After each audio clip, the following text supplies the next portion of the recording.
Hello friends, कसे आहात तुम्ही? मला कमेंटमध्ये नक्की कळवा. त्याचबरोबर तुम्हाला माझे व्हिडिओज कशा वाटतात हे सुद्धा कळवा. कारण त्याच्यानेच मला नवीन-नवीन प्रोत्साहनही मिळतं आणि मला मार्गदर्शनही मिळतं. बरोबर आहे? चला तर मग वळूया आपण आजच्या व्हिडिओला.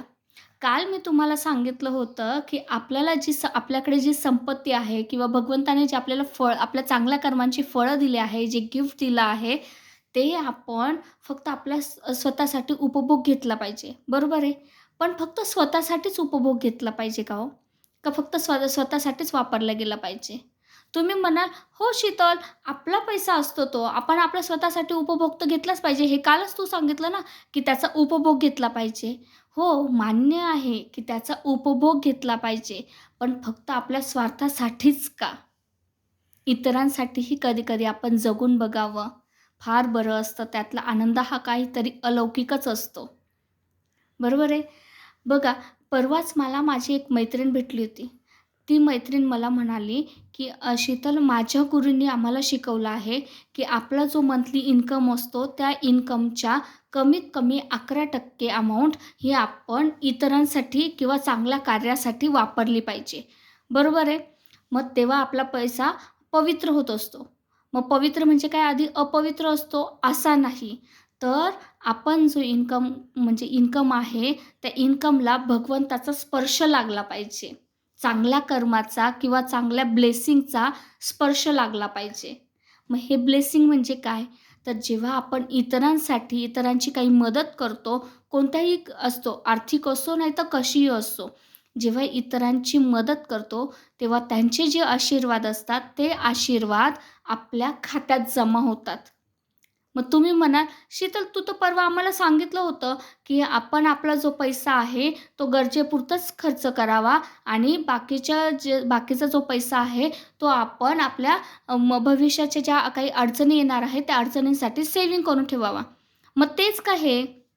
नाही. हे आपल्या आशीर्वादांचं सेव्हिंग. म्हणजे हे सेव्हिंग हे कुठे जातं? हे भगवंताची जी बँक आहे ना, त्या बँकेच्या आपल्या खात्यामध्ये जातं, आपल्या नावाने जातं. जेव्हा आपण एखाद्याला चांगली मदत करतो आणि जेव्हा तो व्यक्ती आपल्याला चांगले आशीर्वाद देतो, तेव्हा ते आशीर्वाद आपल्या बँकेच्या खात्यात जातात आणि तेच आशीर्वाद आपल्याला अडी-अडचणींच्या वेळेस कामात येतात. म्हणून कधीही दुसऱ्याला मदत करायचा प्रयत्न करा. मग ती मदत कशी केली गेली पाहिजे? मग सपोज आपल्याला ऑफिसमध्ये जाण्याची खूप घाई आहे आणि एखाद्याने आपल्याकडून गाडी मागितली, तर लगेच त्याला गाडी देऊन टाकायची का? मग तेव्हा तर आपली पंचायत होऊन जाणार. एखाद्याने आपल्याकडून पैसा मागितला, त्याला गरज आहे, अडचण आहे आणि आपल्याकडे पण एवढाच पैसा उरलेला आहे, की जेवढा आपल्याला महिनाभराला लागणार आहे किंवा आपल्याला लागणार आहे. मग जर त्याला तो पैसा देऊन टाकला, तर आपली स्वतःची पंचायत होऊन जाणार ना. मग अशी नाही मदत करायची. आपल्याला मदत कशी करायची आहे, की समोरच्याला आपली म्हणजे आपण जेवढी मदत करू शकाल तेवढीच मदत करायची आहे. पण करायची आहे. आणि प्रत्येक वेळेस आपल्याला पैशांचीच मदत करावी लागते असं नाही. बऱ्याच वेळी काही-काही अजून गोष्टी असतात. एखादं हॉस्पिटलमध्ये ॲडमिट आहे, त्यांना टिफिनची सेवा द्या. एखादं कोणी रस्ता क्रॉस करता आहे, त्यांना रस्ता क्रॉस करता येत नाही आहे, त्यांना रस्ता क्रॉस करू लागा. कुणी रस्त्याने चालला आहे, की एखादे वयस्कर आजोबा आहे, आजी आहे, त्या चालल्या आहेत, त्यांना चालता येत नाही आहे, त्यांना गाडीवर तिथपर्यंत पोहोचवून द्या. जिथे आपण चाललो आहे तिथपर्यंत ॲटलीस्ट पोहोचवून द्या. अशा छोट्या-छोट्या खूप छोट्या-छोट्या गरजा असतात लोकांच्या, की त्या जर आपण पूर्ण केल्या, तर ते लोकं आपल्याला चांगले ब्लेसिंग्स देतात. बरोबर आहे? आणि हेच ब्लेसिंग्स आपल्या खात्यावर जमा होतात. आता आमचे एक सर होते, म्हणजे मी आता तिथे जॉबला नाही आहे, पण ते सर आहेत ना, ते सरांकडे आहे, चांगला पैसा आहे. ते सर प्रत्येक वेळी आपले जे एम्प्लॉईज होते, त्या एम्प्लॉईजला अडचणीच्या वेळी मदत करतात. अजूनही करतात. मग असं ते कधीच विचार करत नाही का ही लोकं आपले एम्प्लॉईज आहे, आपल्या हाताखाली काम करणारे आहे. मग ते आपण एवढा त्यांना पैसा देतो आहे, ते रिटर्न करतील की नाही? आणि त्यांना अडचण लागली तर ते त्यांचं त्यांचं बघून घेतील. मी बॉस आहे, मी बॉससारखाच राहील. नाही. हेच ब्लेसिंग्स आपल्याला कामात येतात. जेव्हा आपण अडचणीच्या वेळेस एखाद्याच्या मदतीला धावून जातो ना, तर त्यांचे जे आशीर्वाद असतात, ते आशीर्वाद आपल्यासाठी खूप कामी येतात. ते सरांनी मला मी माझं स्वतःचं म्हणजे सांगते आहे. त्या सरांनी मी फक्त 6च महिने झाले होते जॉबला लागून आणि मी तेव्हा नवीन घर बुक करत होती. मला घरासाठी पैसे पाहिजे होते. त्या सरांनी काहीही विचार न करता मला ₹1,00,000 दिले होते. एखाद्या व्यक्तीने विश्वाससुद्धा ठेवला नसता, की कमीत कमी वर्ष झालेल्या व्यक्तीवर, एम्प्लॉईजवर आपण विश्वास ठेवतो. पण त्या सरांनी मला 6च महिने जॉबला लागूनसुद्धा त्यांनी माझ्यावर विश्वास ठेवला. मग हा त्यांचा चांगलेपणा लगेच दिसून येतो की नाही? ही त्यांची माणुसकी लगेच दिसून येते की नाही? आणि याच्याने अजूनही माझ्या मनामध्ये त्यांच्याविषयी ब्लेसिंग्स आहे. की येस त्या सरांनी आणि जोपर्यंत मी जिवंत आहे, तोपर्यंत माझ्या डोक्यात ही गोष्ट फिक्स असणार ना, की त्यांनी मला माझ्या अडचणीच्या वेळेस मदत केली म्हणून.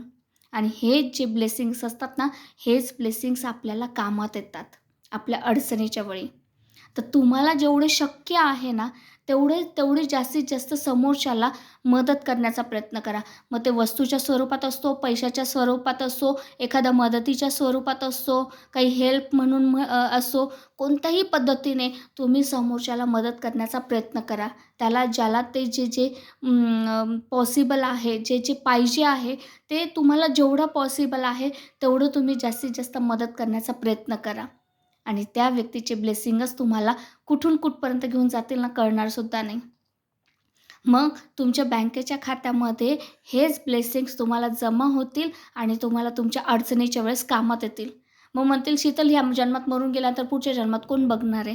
पण हे गीतेने सुद्धा सांगून ठेवलेलं आहे ना, की हे फक्त नाशवंत शरीर आहे. आपला आत्मा हे शरीर सोडून दुसऱ्या शरीरात ट्रान्सफर होणार आहे आणि हे जे कर्म असतं हे आपल्या आत्म्याचं असतं. मग हे ह्या जन्मात जरी मिळालं नाही त्याचं पुण्य किंवा त्याचं फळ, हे ते पुढच्या जन्मात तर मिळणारच आहे ना. मग जास्तीत जास्त ब्लेसिंग जमा करण्याचा प्रयत्न करा. जसं तुम्ही जास्तीत जास्त सेव्हिंग जमा करण्याचा प्रयत्न करतात ना, तसं जास्तीत जास्त ब्लेसिंगसुद्धा जमा करण्याचा प्रयत्न करा. हेच ब्लेसिंग्स तुम्हाला तुमच्या अडचणीच्या वेळेस कामात येणार आहे. आणि हेच मला ह्या व्हिडिओमधून सांगायचं होतं, की तुम्हाला भगवंताने जे फळं दिले आहे, जे तुमच्या चांगल्या कर्माची फळं दिली आहे, जे गिफ्ट दिलं आहे, तुमच्याकडे जी संपत्ती आहे, प्रॉपर्टी आहे, ती फक्त स्वार्थासाठी न वापरता कधीतरी इतरांसाठी सुद्धा वापरून बघा. त्याचं समाधान काहीतरी अलौकिकच असतं. ओके. जर तुम्हाला माझी ही गोष्ट पटली असेल, जर माझी ही व्हिडिओ आवडली असेल, तर प्लीज लाईक करा, सबस्क्राईब करा आणि जास्तीत जास्त लोकांना शेअर करा. अशा लोकांना शेअर करा, की जे स्वतःची प्रॉपर्टी अगदी कंजूसपणे फक्त स्वतःसाठीच वापरू राहिले. स्वतःसाठीही व्यवस्थित वापरत नाही आणि इतरांना तर कधी देण्याचा विषयच नसतो. अशा लोकांना नक्की शेअर करा. Thank you so much.